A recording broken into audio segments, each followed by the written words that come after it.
Que o Deus que une, Pai, Filho e Espírito Santo nos abençoe hoje e sempre. Amém. Vamos então conversar um pouco hoje sobre esse texto do Evangelho. Sabemos que o tema, especialmente a admoestação de Cristo é: fujam da hipocrisia, não tenham uma religiosidade hipócrita. E de maneira especial ele diz assim: suas bocas falam, mas o coração de vocês está afastado de Deus. Portanto, a gente sempre tem uma tendência a observar as coisas pelo lado mais positivo. Então, o nosso desafio hoje é como nós podemos ter o coração mais próximo de Deus. Pois assim, invariavelmente estaremos afastados de uma religiosidade hipócrita. Por isso vamos falar um pouco de coração.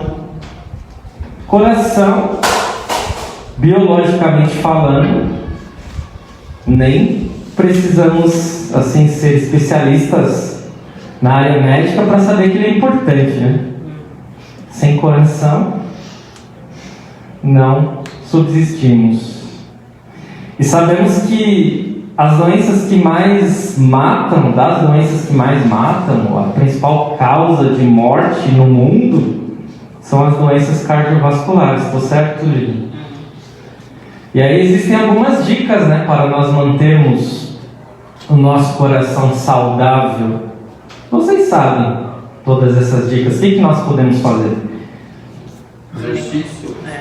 Exercício físico. Alimentação saudável. Não beber, não fumar. Beber talvez até moderadamente, né? Uma tacinha de vinho não tem? Tem até aquela dieta lá do Mediterrâneo, né? Que dizem que traz longevidade, enfim. Mas, claro, não chutar o balde, né? E tem outras coisas, não se estressar tanto. Que esse é já um ponto mais difícil, né? Quer dizer, acho que tudo aqui é difícil. De modo geral. Não se estressar. Ter boas noites de sono.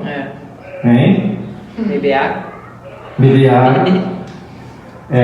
Depois de uma certa idade, né? Fazer controle da pressão arterial com uma maior regularidade. Enfim. Mas nós sabemos que o coração ele não é importante só para o nosso corpo, na questão física, biológica. Quando a gente fala do campo emocional, que é tão importante quanto o físico, para que a gente tenha uma vida equilibrada, boa, o coração está lá de novo.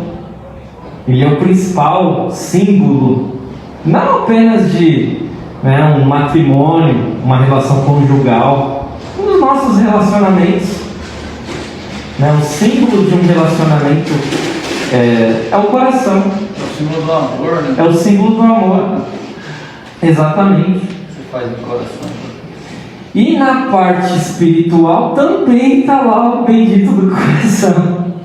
Porque se nós olharmos lá em Deuteronômio 6, versículo 5, quando Moisés está instruindo o povo sobre os mandamentos de Deus, daí ele fala assim: o resumo dos mandamentos é: ame o Senhor teu Deus de todo o seu coração.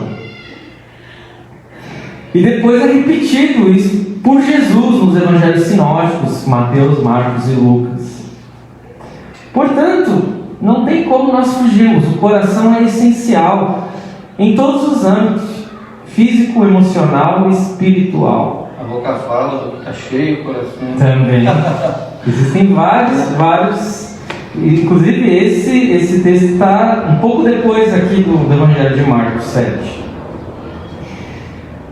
O texto do Evangelho de hoje começa com uma cena um tanto quanto assim. Diz lá que os fariseus e os escribas saíram de Jerusalém e foram até Jesus. O texto não diz exatamente onde Jesus estava.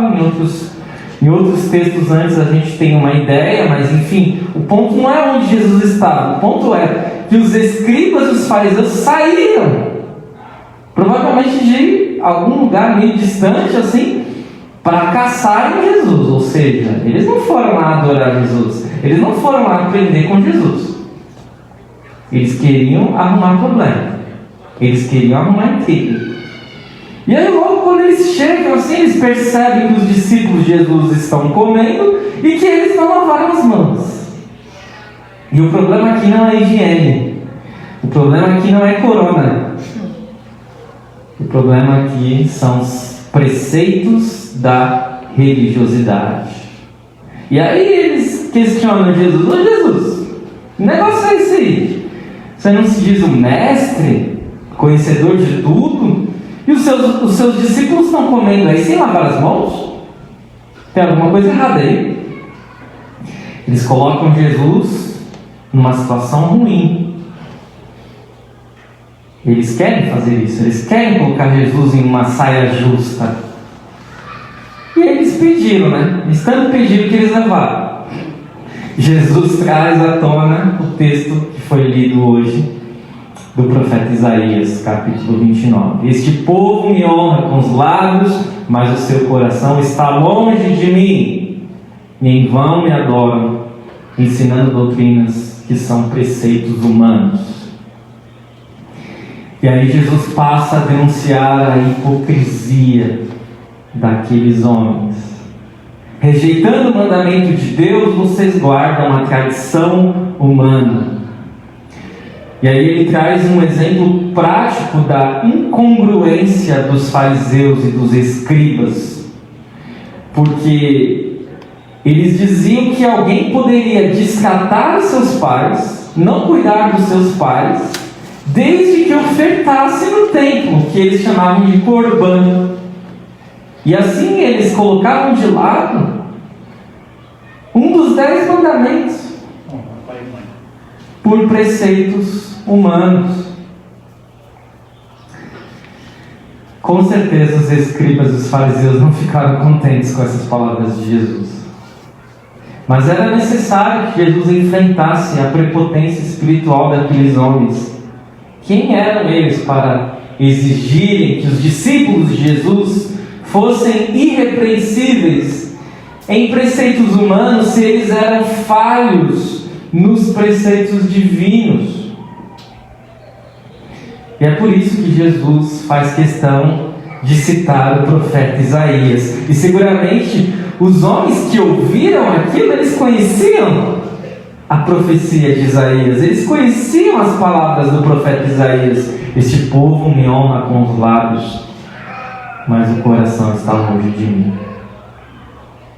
Nós sabemos muito bem que esta religiosidade hipócrita não era algo exclusivo dos fariseus, dos escribas, não era algo que ficou preso, não foi algo que ficou preso ao tempo em que Jesus esteve em seu ministério. Nós também conhecemos bem uma religiosidade hipócrita nos nossos tempos, próximo a nós. Por isso, a hipocrisia, ela é um grande risco que toda pessoa adepta a uma religião corre. Não importa quem seja. Uma vez que nós começamos a seguir uma religião, e mesmo que seja a fé cristã, na qual nós fazemos parte, nós podemos nos tornar hipócritas. Por isso a gente tem que lutar contra a hipocrisia que existe dentro de nós. E como nós podemos fazer isso?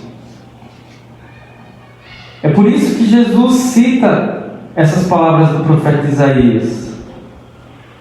Para lutar contra a hipocrisia, nós precisamos lembrar do coração. Não adianta só cuidar do coração físico, não adianta só cuidar do coração emocional. Nós precisamos cuidar também do coração espiritual, se é que nós podemos chamar assim, para que nós não nos afastemos de Deus. É claro, alguém poderia dizer, mas pastor, a fé não é algo apenas do coração, nós também cremos com a nossa mente, é verdade. Mas ter fé em Deus de uma forma autêntica, verdadeira, passa pelo nosso coração. Com o nosso coração estar conectado a Deus. E esse é o grande desafio. Se nós somos seres humanos, se nós temos uma predisposição natural para o mal, como que nós não teremos o nosso coração afastado de Deus? Se muitas vezes nós desejamos aquilo que Deus não deseja. Os fariseus resolvem de uma forma bem prática, até simplista. Se você não conseguir seguir fielmente a Deus de coração, passe a imagem que você consegue. Pronto. Problema resolvido diante da sociedade. Diante de Deus, problema criado. Como eu disse a vocês, isso continua existindo hoje. Se nós repararmos bem, quem muitas vezes quer demonstrar uma santidade, não irá apenas ressaltar a vontade de Deus, as leis de Deus, mas começa a criar preceitos humanos. Começa a bater forte em algo que nem é bíblico, que nem está na lei de Deus. E essas exigências, muitas vezes, a pessoa nem sequer seguirá, mas ela exigirá dos outros.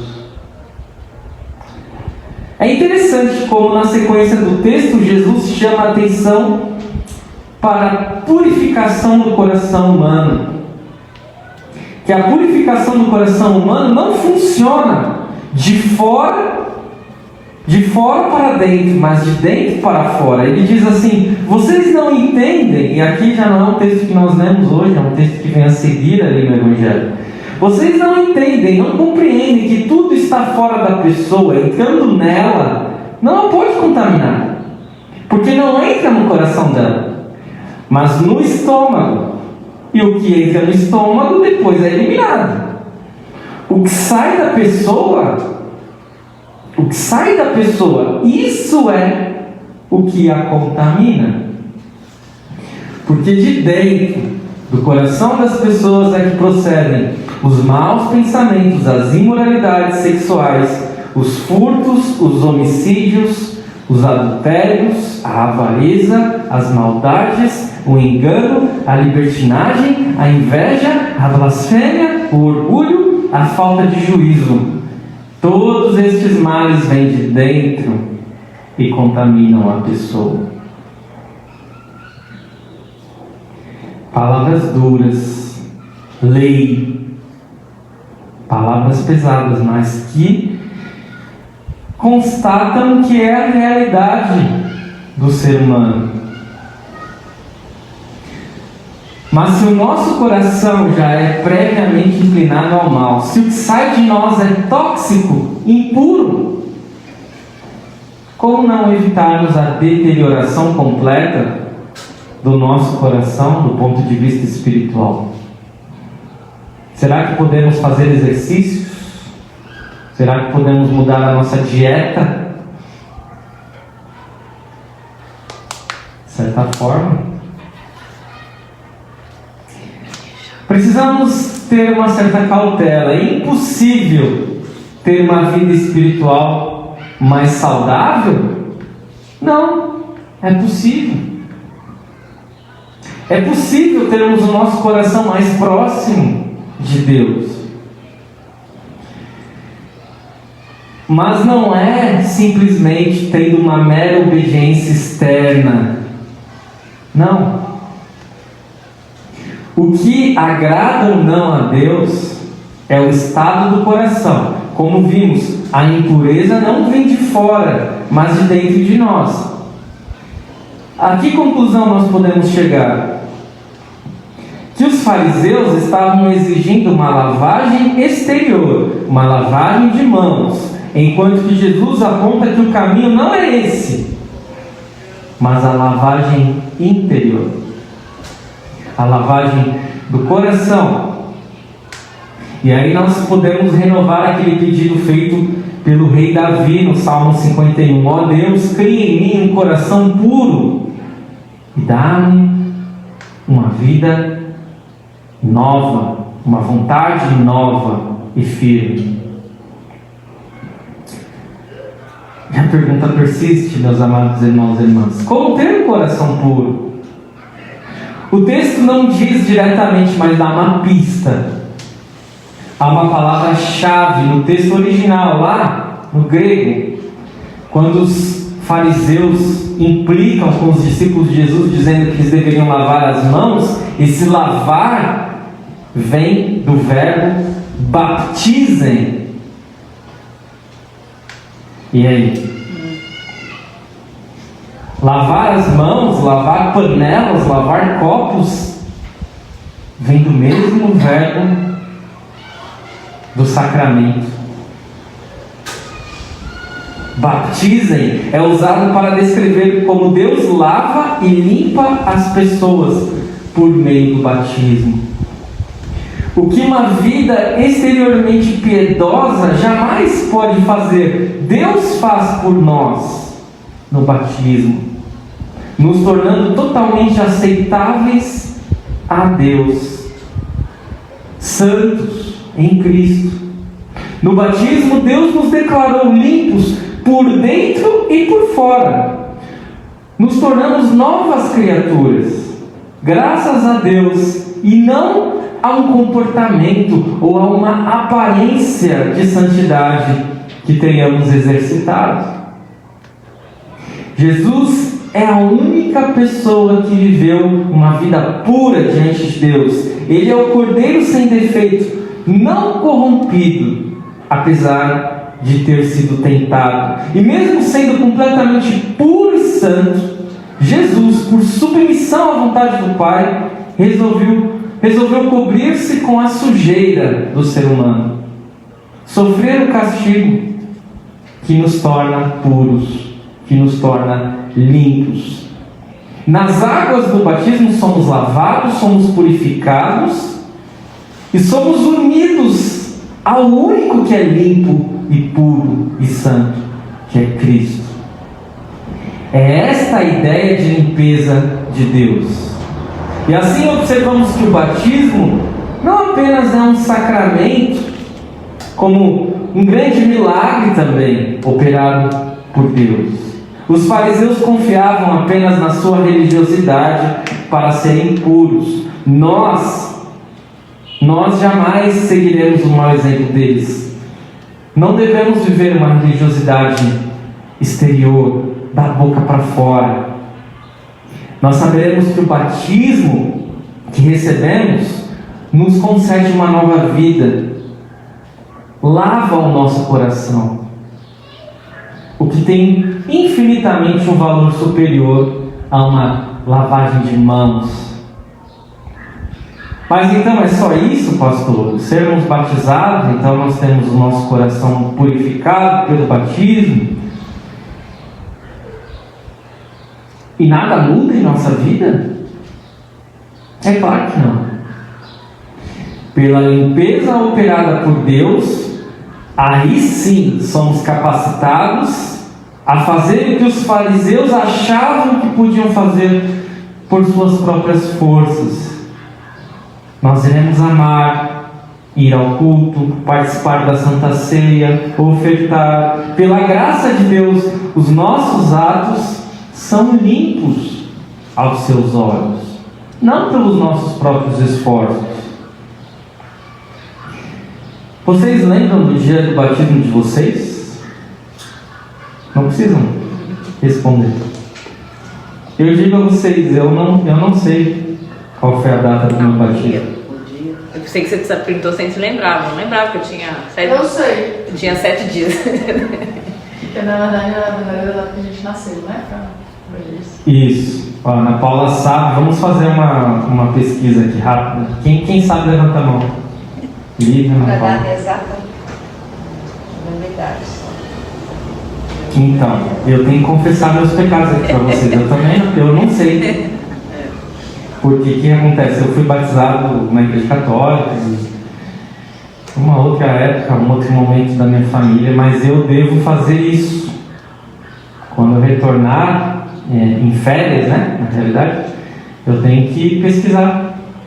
Tenho que ir lá na paróquia católica lá e... Sua mãe vai saber, não? não tenho ideia. Não sei se eles sabem.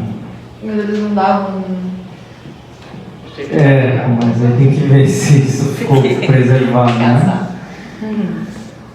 Mas o ponto é, mesmo que a gente não saiba qual foi o dia do nosso batismo, tem algo mais importante do que isso, que é vivermos conforme o nosso batismo. Eu não sei exatamente qual dia eu fui batizado, mas eu sei que eu fui batizado. Na verdade, a frase luterana não é nem eu fui batizado, mas eu sou batizado. Porque o batismo ele não foi algo que aconteceu lá no passado e que não traz nada para nós hoje. Os seus efeitos perduram enquanto nós estivermos aqui. Procurar preservar a higiene das mãos com água, com álcool em gel, pode salvar vidas. É recomendável. Ainda mais nos tempos em que nós estamos vivendo. Por outro lado, procurar preservar o nosso coração puro não apenas salvará a nossa vida neste mundo, mas trará a salvação eterna. Por isso que nós possamos viver conforme a limpeza que foi operada em nosso coração pelo batismo, sem nos apegar simplesmente a aspectos exteriores apenas, sem viver uma religiosidade hipócrita, mas uma religiosidade sincera de coração. Que assim seja. Amém. E a paz de Deus que excede todo entendimento, guarde vossos corações e mentes em Cristo Jesus. Amém.